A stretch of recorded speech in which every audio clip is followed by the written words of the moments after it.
Hello students, how are you all? So let's continue the story, the enemy. Previous class में मैंने आपको बताया था, हम लोग पढ़ रहे थे कि डॉक्टर सदाव ने उस अमेरिकन प्रिजनर ऑफ वॉर का असैसिन कराने का डिसीज़न ले लिया था और वो ओल्ड जनरल था जिसने उसको ये सजेस्ट किया था और वो ही अपने प्राइवेट असैसिन्स को भेजने वाला था। तो उस समय जब रात के समय बहुत ज़्यादा शोर हो रहा था, हवा चल रही थी, तो हना जो थी वो बुरी तरह से डर गई। उसने कहा कि उनको जाकर देखना चाहिए और जैसे ही वो उठी, Sadao held her and would not let her move. Sadao she cried, what is the matter with you, don't go, he muttered, don't go. तो उसने जाने की कोशिश की, लेकिन सदाओ ने उसको पीछे उसका हाथ पकड़कर खींच लिया और उसको हिलने नहीं दिया। तो वो सदाओ पर जोर से चिल्लाई और बोली कि तुम्हारे साथ क्या मैटर है। तो वो बोला कि मत जाओ, मत जाओ। His terror infected her and she stood breathless, waiting. तो उसका जो डर था, जो डरते हुए सदाओ ने कहा कि मत जाओ, उसके डर का असर उस हना के ऊपर पड़ा और वो ब्रीथलेस होकर खड़ी हो गई और वेट करती रही। देयर वॉज ओनली साइलेंस, वहाँ केवल साइलेंस था, सन्नाटा था। Together they crept back into the band, the baby between them. फिर वो दोनों साथ साथ अपने बेड पर वापस आ गए और जो बेबी था वो उनके बीच में ऑलरेडी सोया हुआ था। Yet when he opened the door of the guest room in the morning, there was the young man. जब सुबह गेस्ट रूम का दरवाज़ा खोला गया तो वो यंग मैन फिर से वहीं पर था। He was very gay, वो बहुत खुश था, and had already washed, और ऑलरेडी नहा चुका था, and was now on his feet, और अपने पैरों पर खड़ा था। He had asked for a razor yesterday, पहले दिन उसने एक रेज़र के लिए पूछा था, and had shaved himself, and today there was a faint color in his cheeks, और उसने खुद को शेव कर लिया था, अपनी शेविंग उसने बना ली थी और उसके चीक्स पर एक फेंट कलर मीन्स हल्के रेड उसके कलर लग रहे थे।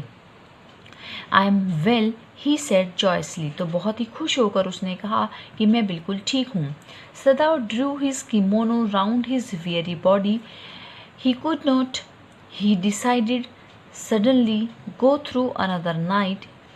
सदाओ ने अपना जो किमोनो था अपने थके हुए शरीर पर उसको पहन लिया। ही कुड नॉट, कि आखिरकार वो अब एक भी नाइट और वहाँ पर नहीं स्पेंड कर सकता। उसने अचानक से ऐसा डिसाइड किया, गो थ्रू अनदर नाइट, अब एक रात और बिल्कुल नहीं। It was not that he care for this young man's life, ऐसा नहीं था कि उसे उस नवयुवक की, उस यंग मैन की जान की कोई चिंता नहीं थी, कोई चिंता थी। No, simply it was not worth the strain, बस वो ये स्ट्रेन, ये ट्रबल, ये तकलीफ़ उठाने के लायक नहीं था। You are well, Sadao agreed, अब सदाओ उसकी बात से सहमत होते हुए बोला कि तुम ठीक कहते हो, तुम अब बिल्कुल ठीक हो। He lowered his voice, उसने अपनी आवाज़ धीमी की। You are so well that I think if I put my boat on the shore tonight with food and extra clothing in it, you might be able to row to that little island not far from the coast. तो उसने decide किया कि वो उसको वहाँ से जाने देगा। उसने उससे कहा कि तुम इतने ठीक हो गए हो कि मुझे लगता है कि अगर आज रात को मैं समुद्र तट पर अपनी बोट तुम्हें दे दूँ with food and extra clothing in it, कि तुम इतने एबल हो गए हो कि तुम उस लिटिल आइलैंड पर, जो कि कोस्ट से ज़्यादा दूर नहीं है, वहाँ तक तुम रॉ करके पहुँच सकते हो। मीन्स उस बोट में बैठ के नाव चलाकर पहुँच सकते हो।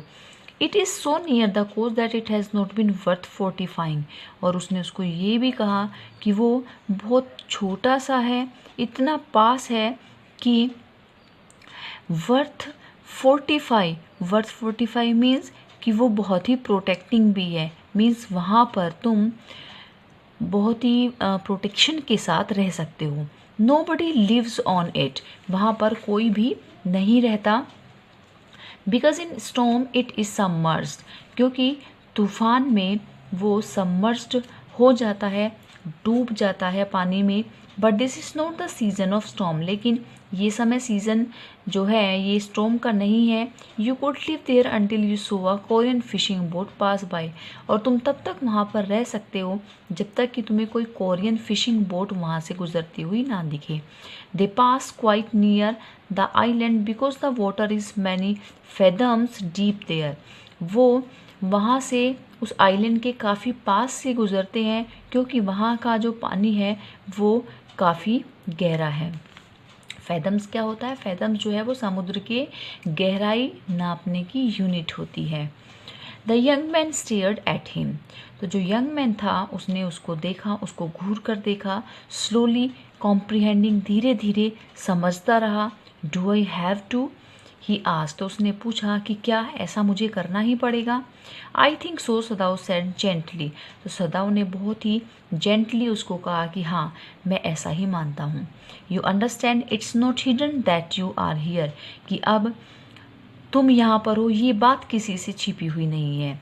The young man nodded in perfect comprehension okay, he sad simply, तो अब जो वो यंग मैन था वो उसने गर्दन हिलाई कि वो अच्छे से समझ गया था, और ये ओके बोलकर उसने इस बात को कह भी दिया। Sadao did not see him again until evening, अब सदाओ शाम तक उससे बिल्कुल भी नहीं मिला। As soon as it was dark he had dragged the stout boat down to the shore and in it he put food and bottled water that he had bought secretly during the day, तो Sadao ने उसको वापस उससे मिला नहीं।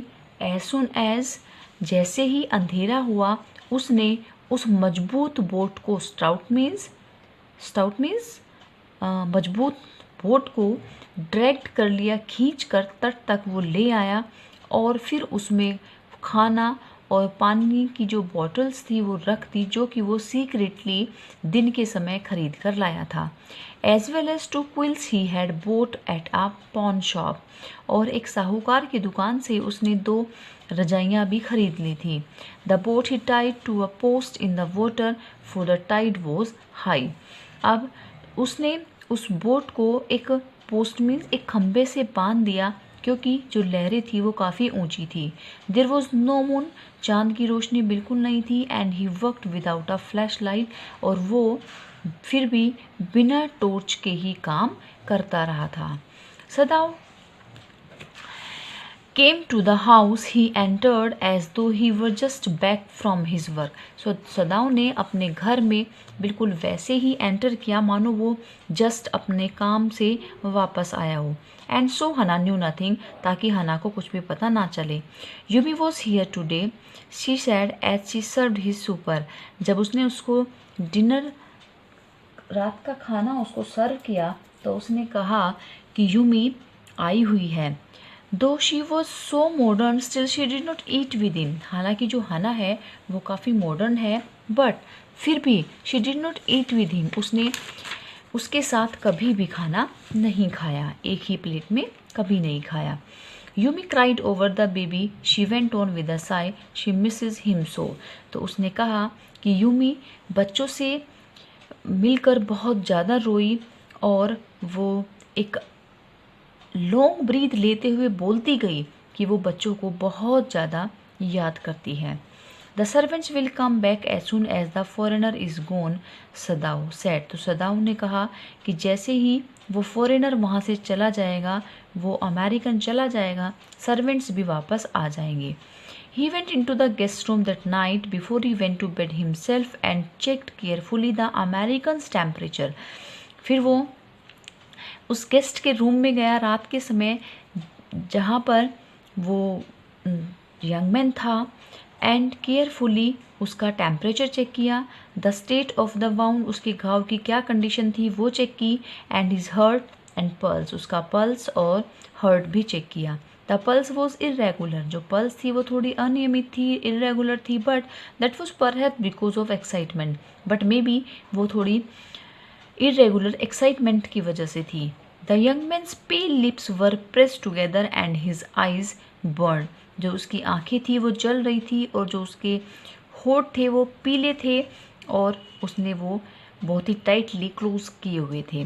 Only the scars on his neck were red, जो उसकी नेक पर जो निशान थे, जो स्कार्स थे, बस वही रेड थे। मतलब रेड से मतलब कि वो अभी फ्रेश थे, ताजे थे। I realize you are saving my life again, he told Sadao, तो उसने सदाओ से कहा कि मैं समझता हूँ, मुझे एहसास हो गया है कि तुम मेरा जीवन दोबारा बचा रहे हो। Not at all, Sadao said, Sadao ने कहा बिल्कुल भी नहीं। It's only inconvenient to have you here any longer, तो उसने कहा कि अब तुम्हें यहाँ रखना बहुत ज़्यादा इनकन्वीनियंट हो गया है। He had hesitated a good deal about giving the man a flashlight. जब वो उसको अपनी फ्लैश लाइट, अपनी टॉर्च दे रहा था तो वो थोड़ा हिचकिचाया, but he had decided to give it to him after all, लेकिन आखिरकार उसने सोच लिया और वो उसको दे दी। It was a small one, his own, which he used at night when he was cold. ये उसकी छोटी सी टॉर्च थी, उसकी अपनी, जिसको वो उस समय यूज़ करता था जब उसको कहीं किसी पेशेंट को देखने के लिए बुलाया जाता था। If your food runs out before you catch a boat, he said, signal me 2 flashes at the same instant the sun drops over the horizon. तो उसने उसको समझाया कि अगर तुम्हारे जाने से पहले तुम्हारा खाना ख़त्म हो जाए, तुम्हें बोट ना मिले और तुम्हारा खाना फिनिश हो जाए, तो मुझे सिग्नल दे देना। 2 फ्लैशेज, टॉर्च से 2 flashes, at the same instant means एक ही पल में, एक ही बार में 2 बार टॉर्च जलाना, और तब जब सन जो है वो कम्प्लीटली डूबा ना हो, वो होरिजन पे हो। Do not signal in darkness, darkness में सिग्नल मत देना, for it will be seen, क्योंकि कोई देख लेगा। If you are all right but still there, और अगर तुम ठीक हो और फिर भी वहाँ हो, सिग्नल मी वंस, मुझे केवल एक बार सिग्नल देना। You will find fresh fish easy to catch but you must eat them raw, कि तुम्हें वहाँ पर आसानी से मछलियाँ, फ्रेश मछलियाँ मिल जाएंगी खाने के लिए, लेकिन तुम्हें उनको कच्चा ही खाना पड़ेगा। A fire would be seen, क्योंकि अगर आग जलाओगे तो आग जलने से किसी को पता चल जाएगा। Okay, the young man breathe, तो उसने गहरी सांस लेते हुए कहा कि ठीक है। तो इस तरह से डॉक्टर सदाओ ने पूरा अरेंजमेंट कर दिया था कि वो वहाँ से लेफ्ट आउट हो जाए। Okay students, I hope you enjoyed the lecture. Please like and share the video. Thank you so much.